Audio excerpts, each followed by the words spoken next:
ertaga Abduqodirni ham qo'liga bitta britvani tutqazamiz deb, bola tirikchiligini ko'r reklamadan deb. O'rtoqlar, bu ketish bo'ladigan bo'lsa, biz Abduqodir Husanovni ham qo'ldan boy berib, dishuvli bloger sportchiga aylantiramiz. Bugun ana atrofida to'planib qolgan odamlar bunga sababchi bo'layotgan bo'lsa ajab emas.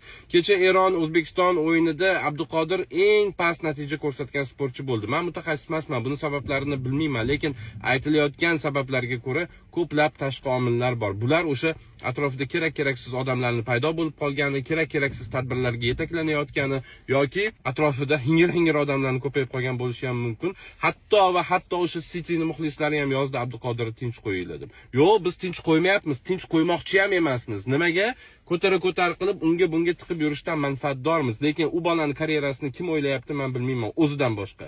Biz juda ham ko'plab sportchilarimiz karyerasini shu yo'nalishda olib borib go'riga tiqqan odammiz. Men kechagina bitta sportchimizni ko'rdim, olimpiadist, juda kelajagi porloq sportchi edi.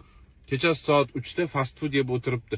O'zi ham hattoki karyerasiga o'zi ishonmaydi. Chunki biz tadbir yetaklab karyerasini bir joyga tiqqanmiz. Ertaga Abduqodirni ham xuddi shu ahvolga olib kelib qo'yishimiz ehtimolini men juda ham yuqori ko'ryapman. Qo'liga bitta konditsioner, bitta televizorni, bitta britvani tutqazamiz deb, bola tirikchiligini ko'r reklamadan deb. Bo'ldi, nima qilibdi? City'da nomi chiqdi, bir marta bo'lsa ham maydonga tushdi, Wikipediyada nomi chiqdi. Bo'ldi, yetadi bizga. Biz shu bilan o'ynaydigan odamlarmiz.